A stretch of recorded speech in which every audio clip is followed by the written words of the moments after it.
Video എല്ലാവരും മൊത്തം കാണാം. ഓക്കെ, നല്ല നല്ല കമൻറ്റുകൾ മാത്രം വിടുക.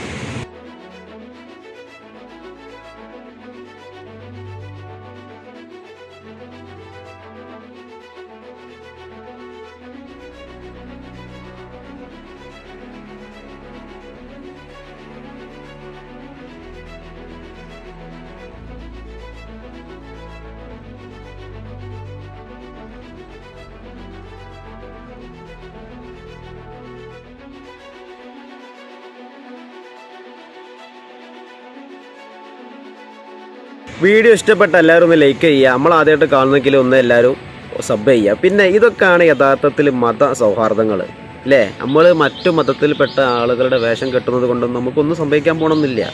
ഇതൊക്കെ എൻ്റർടൈൻമെൻറ്റ്, ഇതിനൊക്കെ തന്നെ നമ്മളെ നാട്ടിലൊക്കെ നമ്മളെ മത സൗഹാർദ്ദങ്ങൾ എന്ന് പറയുന്നത് അല്ലേ. എന്ത് രസകരമായിട്ടാണ് ആ ഒരു പെൺകുട്ടി ആ ഒരു വസ്ത്രം ധരിച്ച് എൻ്റർടൈൻമെൻറ്റായി സ്വീകരിച്ചത്. ഇതിനൊക്കെ തന്നെയാണ് മതസൗഹാർദ്ദം എന്ന് പറയുന്നത്. എന്തായാലും അടിപൊളിയായിട്ടുണ്ട്. നമ്മളെ നാട്ടിലൊക്കെ അതേമാതിരി നമ്മളെ മലയാളികൾ ഓണം വരുമ്പോൾ എത്ര മുസ്ലിം പെണ്ണുങ്ങൾ സാരി എടുക്കുന്നത് അങ്ങോട്ടും ഇങ്ങോട്ടൊക്കെ, അതൊക്കെ തന്നെയാണ് മതസൗഹാർദ്ദങ്ങൾ. ഇത്തരത്തിലുള്ള ഇതിനൊക്കെ നമ്മൾ സപ്പോർട്ട് ചെയ്യുന്നതാണ്. എന്തായാലും അടിപൊളി രസകരമായിട്ടുണ്ട്. ആ പെൺകുട്ടി ഇത്ര രസകരമായിട്ട് എത്ര സന്തോഷത്തോടെയാണ് ആ ഹിജാബൊക്കെ ധരിച്ച് ഒരു എൻ്റർടൈൻമെൻ്റ് ആക്കി എടുത്തത്. എന്തായാലും അടിപൊളിയായിട്ടുണ്ട്. ഇഷ്ടപ്പെടലൊക്കെ ഒന്ന് ലൈക്ക് ചെയ്യുക. ഓക്കെ, നല്ല കമൻറ്റുകളൊക്കെ പോരട്ടെ. ഓക്കെ, നിങ്ങൾ ആദ്യമായിട്ടാണ് കാണുന്നെങ്കിൽ ഒന്ന് സബ് ചെയ്യുക, സപ്പോർട്ട് ചെയ്യുക. ഓക്കെ, അപ്പം മതസൗഹാർദ്ദങ്ങളെ സപ്പോർട്ട് ചെയ്യുന്ന എല്ലാവരും ഒന്ന് കമൻറ്റ് ചെയ്യുക. ഓക്കെ, അടുത്തൊരു വീഡിയോ വീണ്ടും കാണാം. Okay, by.